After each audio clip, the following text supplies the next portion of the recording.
जितनी उसकी प्रॉपर्टी है उसमें झंडी गर्जा सरकार ले ले, न प्रॉपर्टी रहेगा न हमारे गांव में उगाएगा।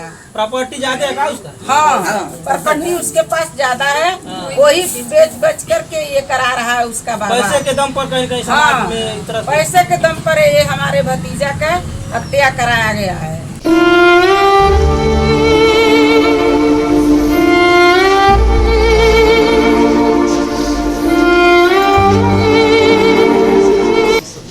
साथियों, कहा जाता है कि बच्चे मन के सच्चे होते हैं और बच्चे कोई अपराध नहीं करते, किसी भी व्यक्ति का कोई क्षति नहीं पहुंचाते।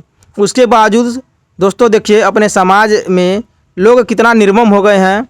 लोगों की आत्मा मर चुकी है कि इस मासूम बच्चे की जिस तरह से दर्दनाक हत्या कर दी गई, निर्मम हत्या कर दी गई, जिससे पूरा समाज आज बड़ा चिंतित है। साथियों, आपको बता दें जिला महाराजगंज के चिउरहा में 12 वर्षीय हिमांशु चौधरी जो रविवार के दिन घर से खेलने के बहाने घर के बगल में ही गया था और बच्चों के साथ खेलने के दौरान ही उसका किडनैपिंग हो गई और उसे ले जाकर मौत के घाट उतार दिया गया। यह कितना दर्दनाक हादसा था और इसी के बारे में पूरी सच्चाई जानने के लिए आज हम इस परिवार के साथ बातचीत कर रहे हैं। क्योंकि अगर ऐसे अपराधी समाज में रहेंगे तो साथियों यह समाज कहीं कहीं बहुत गर्त में चला जाएगा। कि अगर इस छोटे से मासूम बच्चे की अगर हत्या की जा रही है जिसका कोई दोष नहीं था, तो छोटा बच्चा क्या जानेगा इस दुनियादारी के बारे में। ना ही कोई कुछ किसी का कुछ बिगाड़ सकता है, ना ही किसी का कुछ नुकसान पहुंचा सकता है। ऐसे छोटे बच्चे को अगर इस तरह से हत्या की जाती है तो बहुत ही साथियों दर्दनाक है और समाज कभी इस चीज़ को माफ़ नहीं करेगा। हमारे दरवाजे पर आके खोज रहा है, इतना जबर उसका हिम्मत है कि हमारे दरवाजे पर 10 चक्कर आकर के कह रहा कि खोज रहे हैं, हम खोज रहे हैं। अस्मत अली के कितना करे जा रहा हमारे दरवाजे पर मुंगा के आके हमारे बच्चा के खोजा था, हमारे भतीजा जिसने हत्या किया वही खोज रहा है, वही खोज रहा है। 10 चक्कर हमारे दरवाजे पर आया है, 10 चक्कर आया है। हमारे हित रहल अगर हमारे दरवाजे पर से कहा होता कि तुम्हारा बच्चा हम मुंगा देते तो हम लोग छोड़ते उसके, हम लोग नहीं छोड़ते। बल्कि हमारे दरवाजे पर हम लोग के शक नहीं बना है कि ये मुंगा करके हमारे दरवाजे पर ये लड़का आया है।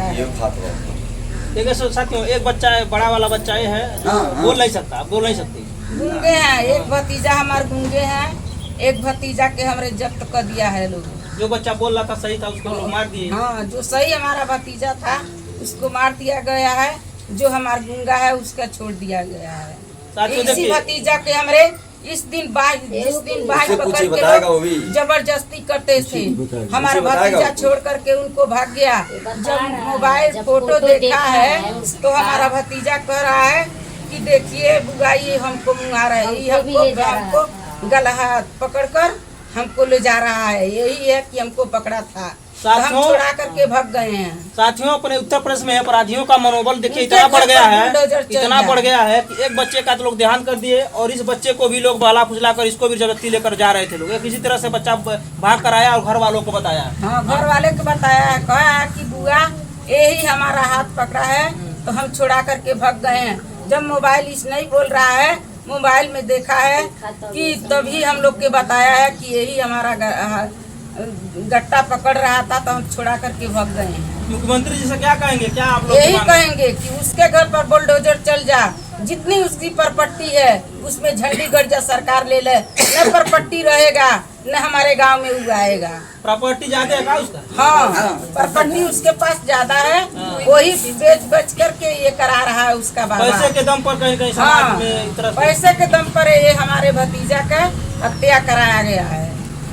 साथियों देखिए, परिवार के लोग हैं, नात रिश्तेदार भी लोग आए हैं, उनकी बुआ हैं, मौसी, बहुत सारे लोग हैं और इन लोगों का यही कहना है कि जो इस तरह के अपराधी टाइप के जो लोग हैं जो समाज में खुली तरीके से घूम रहे हैं उनके ऊपर कार्रवाई किया जाए, उनको जेल भेजा जाए और उनको फांसी की सजा सुनाई जाए। जब तक अगर मुख्यमंत्री जी दावा करते हैं कि हम अपराधियों के ऊपर बुलडोजर चलाएंगे तो इस अपराधी के ऊपर भी बुलडोजर करना चाहिए और इस परिवार को न्याय मिलना चाहिए।